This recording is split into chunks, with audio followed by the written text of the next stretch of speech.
Next topic जो आज हमें डिस्कस करना है that is equilibrium of bodies placed on a smooth inclined plane. अब यहाँ पे सबसे पहले तो हमें स्मूथ वर्ड को थोड़ा सा चेक करना है। स्मूथ का मीनिंग होता है जब सरफेस जो है उस पर हम कोई फ्रिक्शन नहीं लेते। बेसिकली अगर एक बॉडी दूसरी बॉडी पे मूव करती है, सपोज एक टेबल है, टेबल पे कोई बुक पड़ी है और मैं बुक को स्लाइड कर रही हूँ फॉरवर्ड डायरेक्शन में या बैकवर्ड डायरेक्शन में, तो बेसिकली जब एक सरफेस दूसरे सरफेस के ऊपर मूव करता है तो एक अपोजिंग डायरेक्शन में फोर्स अप्लाई होता है। मान लो हम फॉरवर्ड डायरेक्शन में लेके जा रहे हैं बुक को, तो बैकवर्ड डायरेक्शन में एक फोर्स लगेगा जो अपोज करेगा उस मोशन को, तो वो बेसिकली फ्रिक्शन होता है।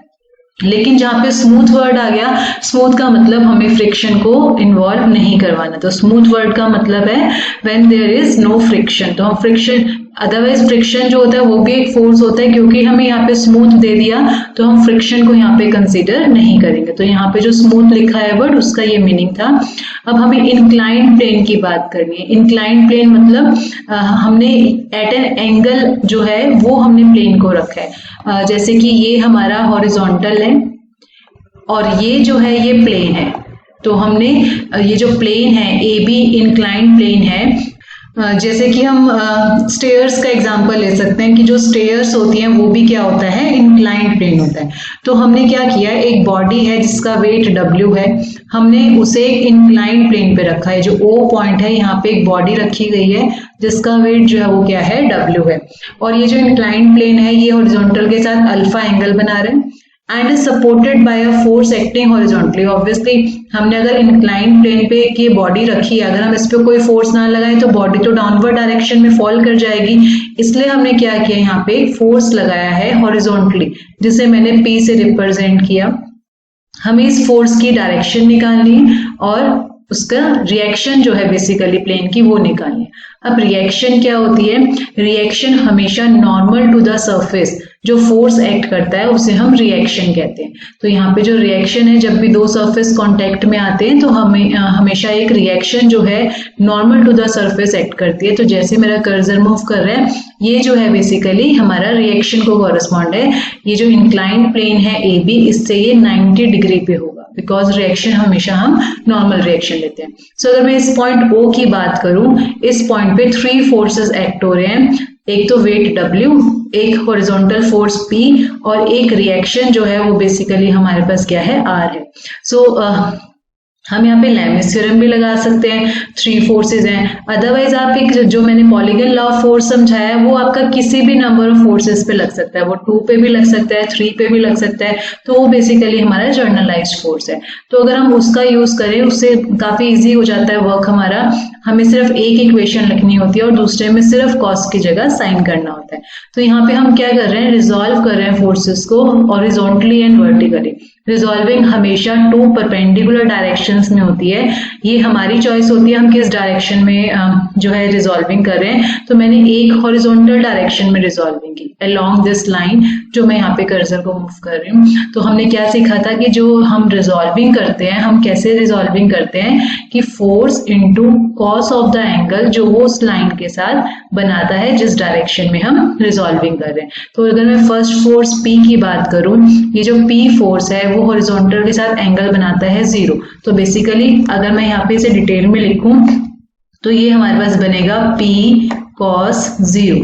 इन्होंने यहाँ पे कंप्लीट नहीं शो किया बिकॉज cos 0 जो है वो 1 होता है। तो अगर मैं एक बार कंप्लीट बताऊं कि हमें ऐसे लिखना होता है हमेशा। सेकेंड जो फोर्स है हमारा R। अब R फोर्स इस लाइन के साथ कितना एंगल बनाता है, जैसे मैंने भी बताया कि जो रिएक्शन होती है वो always normal to the surface होती है। तो ये जो R वाली लाइन है, दिस लाइन एंड ये हॉरिजॉन्टल और R के बीच का जो एंगल है दैट इज 90 प्लस अल्फा। इसीलिए यहाँ पे जो सेकेंड टर्म लिखी है this is R cos 90 plus alpha, जो कि आपको एक्सप्रेशन में भी दिख रहा है जो बुक में लिखा है। So this is R cos 90 plus alpha. उसके बाद जो नेक्स्ट है हमारे पास वेट W। अगर हम देखें कि जो वेट W है वो हॉरिजॉन्टल के साथ एंगल बना रहा है 90 डिग्री। हॉरिजॉन्टल और वर्टिकल जो है उनके बीच में हमेशा एंगल जो है वो 90 डिग्री है। ये जो टर्म है लास्ट वाली टर्म, इसमें या तो आपने cos 270 लेना है बिकॉज हमें एक ही डायरेक्शन में एंगल्स को मार्क करना है। अदरवाइज अगर हम ये 90 यहाँ पे लिखते हैं तो हम रिवर्स डायरेक्शन में जा रहे हैं, तो इसलिए हमें यहाँ पे फिर -90 लिखना है। तो एंगल या तो 270 लेना है या एंगल हमने -90 लेना है। A body of weight W is placed on a smooth inclined plane। Again हमने एक वेट जो है वो एक इंक्लाइंड प्लेन पे रखा है जिसका वेट W है। इंक्लाइंड एंगल जो है वो हमारा अल्फा है। फोर्स जो है वो P लग रहा है। अब डिफरेंस क्या है, पिछली बार भी एक फोर्स लग रहा था P, लेकिन वो जो फोर्स था वो हमारा हॉरिजॉन्टल था। अब जो अगर हम बात करें, ये जो फोर्स है P that is acting at an angle theta with the plane. तो यहाँ पर थोड़ा सा डायग्राम में चेंज है कि पिछली बार P फोर्स हमारा ऐसे बन रहा था, अब की बार ये जो P फोर्स है वो हमारा इंक्लाइंड प्लेन के साथ एंगल बना रहा है थीटा, जैसा कि डायग्राम में शो किया हुआ है। थर्ड जो रिएक्शन है, जैसे मैंने डिस्कस किया था, always normal to the surface होता है, वो बिल्कुल सेम है जैसा कि हमने यहाँ ड्रॉ किया। तो थोड़ा सा हमारा एंगल्स में चेंजेस आएंगे, अदरवाइज बिल्कुल सेम वैसे ही करना है जैसे हमने पहले किया। अगेन देखो यहाँ पे इन्होंने लैमिस थ्योरम लगाई है, लेकिन हम जो हमने अभी सीखा है हम पॉलीगन लॉ ऑफ फोर्स भी लगा सकते हैं।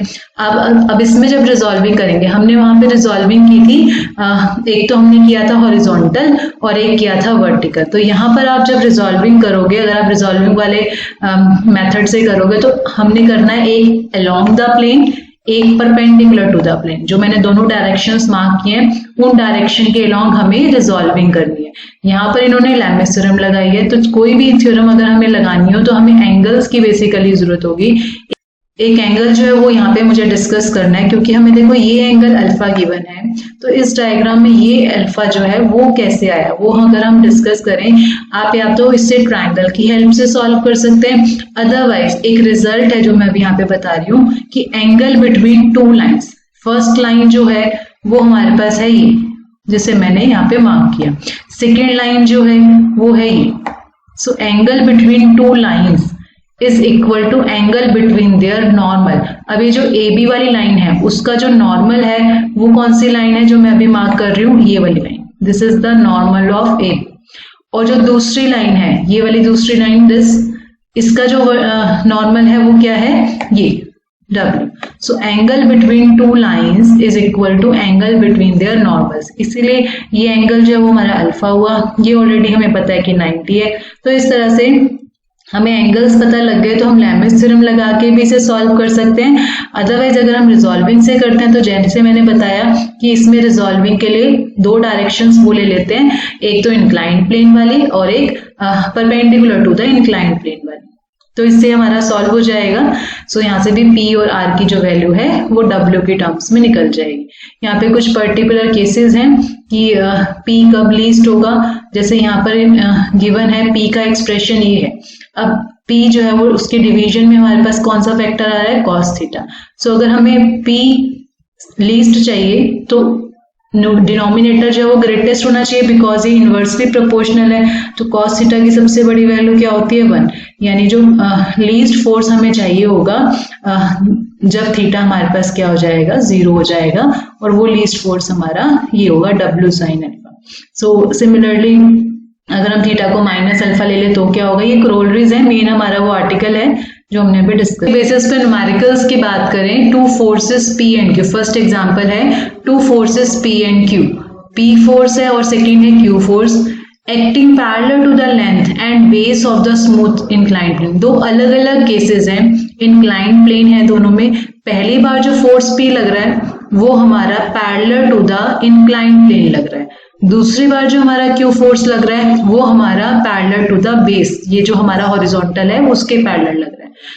सिंगली सपोर्ट अ वेट W, वेट जो है वो W गिवन है। बेसिकली अगर मैं इस क्वेश्चन की बात करूं, ये हमारा अभी जो मैंने आर्टिकल्स डिस्कस करे हैं उन दोनों का बेसिकली कॉम्बिनेशन है। एक बार हमने हॉरिजॉन्टल फोर्स का डिस्कस किया था, उसमें दूसरे में हमने एट एन एंगल थीटा किया था। तो यहाँ पे जो थीटा एंगल है वो क्या हो जाएगा, 0, बिकॉज ये पैरेलल है इंक्लाइंड प्लेन के साथ। सो अगेन हमारे पास दोनों ऑप्शन है, या तो हम लैमिस थ्योरम लगा सकते हैं या फिर हम पॉलीगन लॉ ऑफ फोर्सेस लगा सकते हैं। तो फर्स्ट केस में अगर हम चेक करें लैमिस थ्योरम अगर हम लगाएं, सो यहाँ पे हमने एंगल्स निकालने हैं। सो पी के अपॉन में एंगल जो आएगा वो आर और डब्ल्यू के बीच का जो एंगल है, तो ये एंगल्स आप फाइंड आउट कर सकते हो इस डायग्राम की हेल्प से, जैसा मैंने बताया। उससे हम कॉसिकेंट अल्फा की वैल्यू हम यहाँ से निकाल लेंगे। सिमिलरली सेकेंड केस जब हम डिस्कस करेंगे वहां से हम कॉट अल्फा की वैल्यू निकालेंगे। अब की बार मुझे पी या आर की वैल्यू नहीं निकालनी, मुझे ये एक्सप्रेशन चाहिए। तो उसके लिए मैंने यहाँ पे एक ट्रिक अप्लाई करी। एक हमने कॉसिकेंट अल्फा निकाल लिया फर्स्ट इक्वेशन से, सेकेंड इक्वेशन से मैंने कॉट अल्फा लगा दिया। अब ये मैंने ट्रिग्नोमेट्री की एक आइडेंटिटी का यूज किया, cosecant square theta minus cot square theta is equal to 1। तो वो बेसिकली हमारे पास क्या आ जाएगा, इसके कॉरेस्पॉन्डिंग आ जाएगा जो रिजल्ट हमें यहाँ पे गिवन है। नेक्स्ट जो क्वेश्चन है हमारा, टू वेट है P and Q, rest on each of two smooth plane.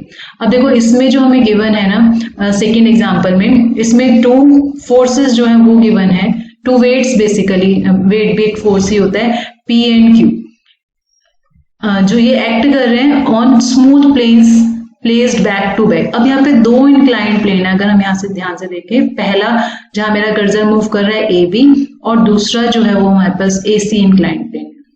दोनों की इंक्लिनेशन हमें गिवन है हॉरिजॉन्टल के साथ अल्फा और यहाँ पे ये beta, being connected by a string.